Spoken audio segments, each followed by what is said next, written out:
अस्सलाम वालेकुम and welcome to my channel. आज हमारे साथ जो गेस्ट है उनका यूके स्किल्ड वर्कर वीजा लगा है। वो as a back end developer appoint हुए हैं यूके में। तो वो अपना एक्सपीरियंस हमारे साथ शेयर करेंगे, कुछ टिप्स बताएंगे कि उन्होंने किस तरह से अप्लाई किया, उनको किस तरह से जॉब ऑफर लेटर रिसीव हुआ, फिर उन्होंने वीजा किस तरह से आगे प्रोसेस किया। पाकिस्तान में हो, इंडिया में हो, जहाँ पर भी लोग बैठे हैं, आई एम श्योर जो ये अपने एक्सपीरियंस और टिप्स शेयर करेंगे सबके काम आएगा। आप लोग अपने पास नोट डाउन कर लीजिएगा जो जो सनी आप लोग के साथ शेयर करेंगे। अस्सलाम वालेकुम सनी। वालेकुम अस्सलाम। कैसे हैं सनी आप? बस बढ़िया। बढ़िया। ओके, पहले सबसे पहले तो बहुत बहुत मुबारक हो आपको कि आपका वीजा लग गया और इतनी जल्दी फास्ट लगा और आप यूके जा रही हैं। वहां पर जाके थैंक यू। भूल मत जाना। नहीं नहीं। अच्छा, तो सबसे पहले आप हमें वीजा दिखा दिए अपना। ये रहा वीजा। ये सनी का वीजा है जो कि यूके स्किल्ड वर्कर वाला जिनका वीजा लगा है। ठीक है, थैंक यू सनी। सनी, कोई भी क्वेश्चन हम स्टार्ट करने से पहले हम आपसे आपका एक्सपीरियंस पूछेंगे पूरा का पूरा। एट दी एंड हम क्वेश्चन करेंगे। आप हमें एक्सपीरियंस स्टार्ट से लेकर एंड तक बताएं। मेरा एक्सपीरियंस टोटली ऑन बैकएंड पे है। मैं वेबसाइट डेवलपमेंट करता हूँ। बेसिकली इन वर्क जो होता है मेरा बैकएंड का होता है, और फ्रंट में भी कभी कभार काम कर लेता हूँ। और मेरा जो यूके का वीजा लगा है वो कंपनी के साथ मैं तकरीबन 3 साल से वर्क कर रहा हूँ। ओके। और उसने मुझे स्पॉन्सरशिप लेटर भेजा है। हम्म। ओके। अच्छा सनी, आप तो 3 साल से काम कर रहे थे ना कंपनी के साथ अभी। और भी बहुत हाँ। सारे बैक एंड डेवलपर होते हैं, सॉफ्टवेयर डेवलपर जो भी हैं। वो अगर स्टार्ट से अप्लाई करना चाहेंगे वो किस तरह से अप्लाई करेंगे? आप तो वैसे कंपनी के साथ अटैच थे तो आपको मिल गया क्योंकि कंपनी को आपका काम पसंद था। जो कि बिल्कुल बिगनर लेवल पर है लेकिन उनके पास स्किल है, बैक एंड डेवलपर की है पड़ी, वो अच्छी प्रोग्रामिंग कर सकते हैं, लेकिन उनको नहीं पता वो किस तरह से यूके में अप्लाई करें, किस तरह से स्टार्ट लें। इसके बारे में आप हमें बताएं। पहले तो उसको एम्प्लॉयर ढूंढना पड़ेगा। एम्प्लॉयर वो किस तरह से ढूंढ सकते हैं, वो यूके गवर्नमेंट डॉट यूके की वेबसाइट है ऑफिशियली। उसकी उसकी वेबसाइट पे एम्प्लॉयर का सारा डेटा है। वहां पर वो एक्सेल फाइल डाउनलोड भी करने होते हैं। वहाँ पर आपको पूरी इंफॉर्मेशन कंपनी की मिल जाएगी। उस कंपनी को आपको कांटेक्ट करना है एक्सटर्नली, और वहां से आपको सीओ सर्टिफिकेट उसको लेना है। आपको अप्लाई करेंगे जॉब के लिए, और उसको लगेगा कि ये बंदा काम का है, ठीक है, आप उसके लिए कुछ हेल्पफुल हो रहे हो, तो वो आपको जॉब दे देगा, और जॉब के बाद सीओ सर्टिफिकेट देगा। और सीओ सर्टिफिकेट जब आपको मिल जाए तब आप यूके की गवर्नमेंट की वेबसाइट से ही आप अपना वीजा लगवा सकते हो। ओके। अच्छा, तो हमें अप्लाई करने के लिए हमें इसी वेबसाइट पे जाना होगा, gov.uk की वेबसाइट पर ही हम जाके अप्लाई कर सकते हैं? हाँ, यूके की वेबसाइट पे पहले तो आपको जाना पड़ेगा। वहां पर आपको पहले हेल्थ इंश्योरेंस का जो नंबर है वहां से मिलेगा। उसके लिए आपको पे करना है अराउंड यहाँ के 4 लाख रुपीस होते हैं। तो इस तरीके से वो पेमेंट करनी होती है। वहां से पेमेंट हो जाने के बाद बायोमेट्रिक होता है। वो वहीं से हमें रिडायरेक्ट करता है वीएफएस ग्लोबल की वेबसाइट पे। वीएफएस ग्लोबल वाले हैं वो हमें बायोमेट्रिक की अपॉइंटमेंट देंगे। वहां पर आप सिलेक्ट कर सकते हो जो भी आपका कन्वीनियंट टाइम है वहां पर। और वहां पे सिलेक्ट करने के बाद आपको वहां जाना है। वीएफएस ग्लोबल की ऑफिस होती है वहां पर।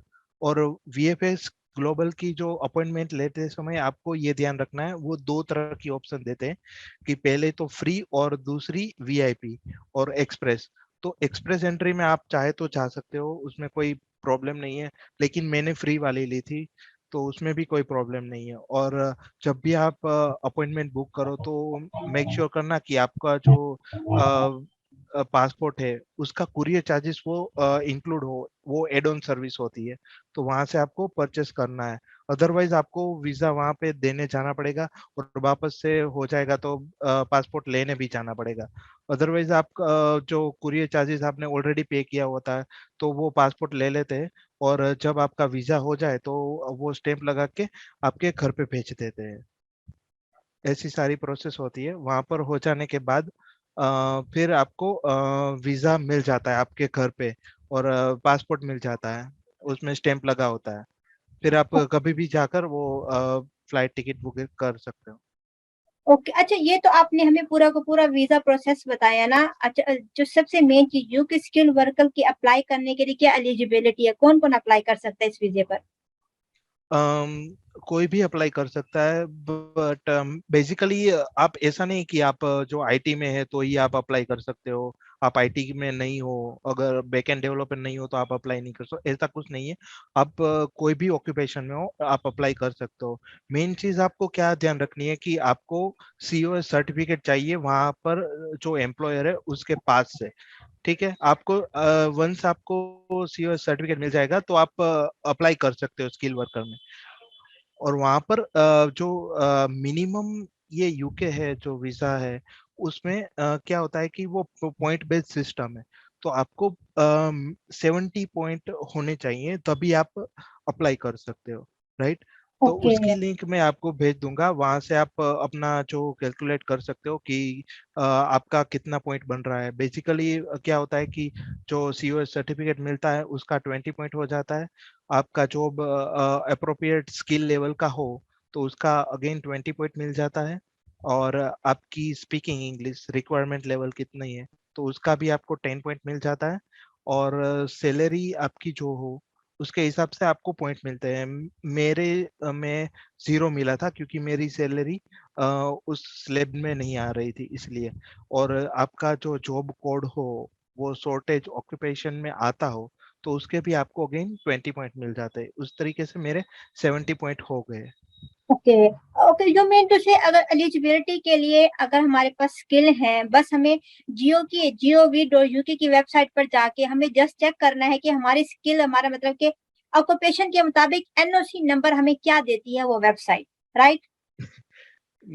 हाँ, नहीं, एनओसी कोड एक्चुअली वो कनाडा के लिए होती है। यहाँ पर जॉब ऑक्यूपेशन कोड होता है वो ओके। जो वो तो कोई भी हो सकता है, ऐसा नहीं कि यही होना चाहिए। लेकिन वो शॉर्ट डिमांड में हो या हाई डिमांड में हो तो आपको एक्स्ट्रा 20 पॉइंट्स मिल जाते हैं। हम्म। अच्छा, डॉक्यूमेंट्स क्या क्या रिक्वायर्ड होंगे हमें? हमें लेट्स सपोज हमें ऑफर लेटर मिल गया है और कंपनी हमें सीओएसपी दे रही है, सर्टिफिकेट ऑफ स्पॉन्सरशिप। हाँ। देन हमें क्या क्या डॉक्यूमेंट्स प्रोवाइड करने होंगे? आपका जो पासपोर्ट पहले तो जो मैंडेटरी है वो सीओएस सर्टिफिकेट जो आपको एम्प्लॉयर देगा। ठीक है, और मेरे में जो एक्स्ट्रा चीज थी वो नॉलेज ऑफ इंग्लिश। आप चाहे तो उसके लिए आइल्स भी दे सकते हो और दूसरी कोई एग्जाम भी दे सकते हो।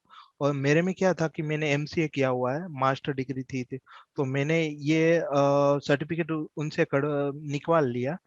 जो मैंने जहाँ पर पढ़ रहा था वहाँ की मेरा जो स्टडी है वो इक्विवेलेंट वहाँ की कोई डिग्री के साथ इक्विवेलेंट है। तो मुझे उसके हिसाब से ये सर्टिफिकेट मुझे वहाँ पर लगवाना था। और मुझे मिनिमम मनी भी शो करनी पड़ती है जो बैंक में होती है, अराउंड 2.5 से 3 लाख अराउंड कुछ होती है। और टीबी का सर्टिफिकेट जो भी आप नजदीक की वो हॉस्पिटल होती है जो इमिग्रेशन के लिए वैलिड होती है, वहां से आपको टीबी का टेस्ट करवाना होता है, वो टीबी का सर्टिफिकेट देंगे और वो आपको लगवाना है। That's it. Okay. Health insurance का कोई सर्टिफिकेट मतलब ये नहीं हमें परचेस करनी इस हवाले से? नहीं, जब भी आप government.uk पे आप जाते हो तो जो भी आप इनिशियली स्टेप वो देते हैं तो वही आपका इंश्योरेंस होता है और वही बड़ी अमाउंट होती है। तो वो पहले ही इंश्योरेंस करवा लेते हैं, आपका जितना साल का वीजा लगा हो उसके हिसाब से वो पेमेंट करते हैं। मेरे में 650 पाउंड पर ईयर वो चार्ज लगाते थे। लेकिन वो अच्छा, डिफरेंट डिफरेंट होता है, ऐसा नहीं है स्टैटिक है मेरे में ये तो दूसरे में भी वो सेम होगा, तो ऐसा ये नहीं है। कंपनी नहीं प्रोवाइड कर सकती हमें, या हमें खुद ही परचेज करनी होगी? नहीं, बेसिकली कंपनी प्रोवाइड करती है, वो कंपनी पे डिपेंड करता है कि वो कंपनी अगर अलाउ करे तो वो पे कर सकती है। और वो अकोमोडेशन भी कंपनी का कई बार प्रोवाइड करती है। लेकिन मुझे कुछ ऐसा प्रोवाइड नहीं किया गया था। मैं सिर्फ हम्म। सैलरी वो प्रोवाइड करेंगी, बाकी सब मुझे मैनेज करना है। और कितने दिनों में वीजा आपको मिल गया था? मैंने जब सबमिट किया वो 2-3 तारीख थी और मुझे 15 तारीख के अंदर वो वीजा मिल गया था, यानी 15 दिन के अराउंड मुझे वीजा मिल गया था। ओके। अच्छा, आप हमें अभी बता रहे थे कि जीओवी की वेबसाइट पर जाके वहां पर हमें कंपनीज पर अप्लाई करना चाहिए, तो वहां पर कंपनीज की लिस्ट होती है? हाँ, कंपनी की लिस्ट होती है, वो आप डाउनलोड भी कर सकते हो एक्सेल सीट में और सीएसवी में। और वहाँ पर कंपनी का सारा डेटा होता है। तो वहाँ हम्म। पर आप कंपनी का नेम निकाल के गूगल में फाइंड आउट करने, वो कंपनी का जो एड्रेस है, वो जो वेबसाइट यूआरएल है, वहाँ पे जाके आप अप्लाई कर सकते हो। ओके। तो अच्छा, जो अभी आप बता रहे हैं वहां पर जाके हम अप्लाई, तो उसमें सीवी के हवाले से कुछ बताएंगे कि किस तरह की सीवी और कवर लेटर होना चाहिए जो हम कंपनी को जब सेंड करें तो उनको अच्छा लगे, मतलब किस तरह की सीवी बनाए हम लोग, कवर लेटर हम अपना डिजाइन करें? वो बेसिकली तो क्या होता है कि वो डिफरेंट डिफरेंट होता है अपने तरीके से। कई बार आप गूगल में फाइंड आउट करके वो आप दिखा सकते हैं, लेकिन जो मेन चीज उसमें है वो डिजाइन मैटर नहीं करती, इंफॉर्मेशन मैटर करती है। तो वहां पर आपको जो जो आपकी जो जॉब टाइटल है, ठीक है, वो क्लियरली मेंशन होना चाहिए। और ड्यूटीज, ये दो चीजें मैंडेटरी है। कि आपने प्रीवियस कंपनी में जब जॉब की थी तो वहां पर आपका रोल क्या था, अब जॉब टाइटल क्या था, और आप ड्यूटीज वहां पर क्या क्या कर रहे थे, वो मैंडेटरी है। वो आपको हम्म। क्लियरली मेंशन करनी है आपकी सीवी में। बाकी वगैरह जो आपका नेम एड्रेस है वो तो आप लिखेंगे ही। आपका एजुकेशन हो गया, वो आप कोई भी फॉर्मेट में लिख सकते हो, दैट्स ओके। अच्छा, यू के स्किल वर्कर का नाम सुना जाए तो काफी बड़ी चीज लगती है, लेकिन जिस तरह से आप बता रहे हैं कि जिसके पास भी स्किल है वो जाके अप्लाई करे, कंपनीज की भी लिस्ट दी हुई है, वो उनको जाके मेल सेंड करे, अच्छी सी सीवी सेंड करे, तो किसी न किसी का, आई एम श्योर, स्किल है तो कंपनी को पसंद भी आएंगे और कंपनी ने कांटेक्ट भी करना होगा। अच्छा, इसके अलावा कोई और टिप्स जो आप देना चाहें यू के स्किल वर्कर गेट करने के लिए? हाँ, आप जब भी कोई अप्लाई कर रहे हो यूके स्किल वर्कर के लिए, जब भी आप फाइंड आउट करोगे कोई एम्प्लॉयर वहाँ पे, तो आपको हम्म। ये करना है कि आपको निराश नहीं होना है। आपको शायद ये हो सके कि वहाँ पर आप अप्लाई करते हो, कोई में कोई रिप्लाई ना आए, आप 5 और 10 कंपनीज में अप्लाई किया और रिप्लाई ना आए, तो आपको निराश नहीं होना है। कंटिन्यूअस आपको मेहनत चालू रखनी है। और एक दिन आपको रिप्लाई आ जाएगा और कंपनी होगी जो आपको बुलाएगी। तो वही आपका लक होगा। इंशाल्लाह। Thank you so much Sunny, आपने हमारे लिए टाइम निकाला और अपनी वैल्यूएबल एक्सपीरियंस हमारे से शेयर किया। बस आप हमें एट द एंड ब्रीफली बता दें ताकि हम इस वीडियो को यहीं पे कट करें। ब्रीफली छोटा छोटा सा बता दें जो मेन मेन पॉइंट्स हैं अपने यूके स्किल्ड वर्कर के हवाले से। मेन पॉइंट यही है कि बेसिकली फ्लो बता देता हूँ कि आपको यूके गवर्नमेंट की वेबसाइट पे एम्प्लॉयर फाइंड आउट करना है, वहां से आपको अप्लाई करना है, जॉब लेटर फाइंड लेना है, और मेन चीज जो सीओएस सर्टिफिकेट लेना है। सीओएस सर्टिफिकेट मिल जाने के बाद आपको यूके गवर्नमेंट की वेबसाइट पे आपको रजिस्टर करना है, और वहां से आपको जो पेमेंट है वो करनी है, ठीक है। और वहां से आपको वीएफएस ग्लोबल की वेबसाइट पे रिडायरेक्ट करेगा, तो वहां से आपको बायोमेट्रिक के लिए अपॉइंटमेंट बुक करनी है।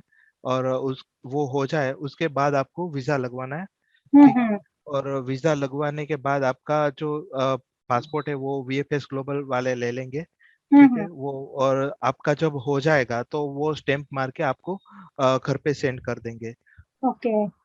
Thank you so much Sunny, आपने हमारे लिए टाइम निकाला। आई एम श्योर ऑडियंस को भी काफी ज्यादा अच्छा लगा होगा। अगर कोई भी क्वेश्चन जो क्लियर ना हुआ हो आप हमें कमेंट बॉक्स में बता सकते हैं। अगर सनी अपना डायरेक्ट कॉन्टेक्ट भी देना चाहें, मैं डिस्क्रिप्शन में डाल सकती हूँ। अप टू यू सनी, ये आप, अगर आप देना चाहते हैं या नहीं देना चाहते, अगर आपकी वाइफ कुछ ना कहे आपको, it's up to you. Okay. Otherwise अगर देना चाहे तो आप डायरेक्ट भी इनसे कॉन्टेक्ट कर सकते हैं। 15 डेज के अंदर इनका वीजा इनको इशू हो गया था, लेकिन ये कंपनी के साथ 3 साल से काम कर रहे थे और डेवलपर है। मैंने भी इनके साथ एक दफा काम करने की कोशिश की लेकिन ये मुझसे डेवलपिंग नहीं हुई। तो लकीली ये बहुत बड़े डेवलपर हैं पड़े। तो आई एम श्योर अगर आप लोगों के पास स्किल, आप उसमें एक्सपर्ट हैं, तो जरूर आप gov.uk की वेबसाइट पर जाएं, वहां पे चेक करें ऑक्यूपेशन, वहां पर आप अपना कीवर्ड डालें। अगर आप मार्केटिंग कर सकते हैं, शेफ हैं, कोई भी आपके अंदर स्किल है, आप जस्ट वहां पर जाके टाइप करें, आपका ऑक्यूपेशन शो होता है तो कंपनी फाइंड आउट करके और अप्लाई करें। इंशाल्लाह इंशाल्लाह जल्दी आप लोगों के भी ये वीजा रिसीव हो जाएगा। Thank you so much Sunny, हम वीडियो को ये पे एंड करते बस हैं। वेलकम। अल्लाह हाफिज।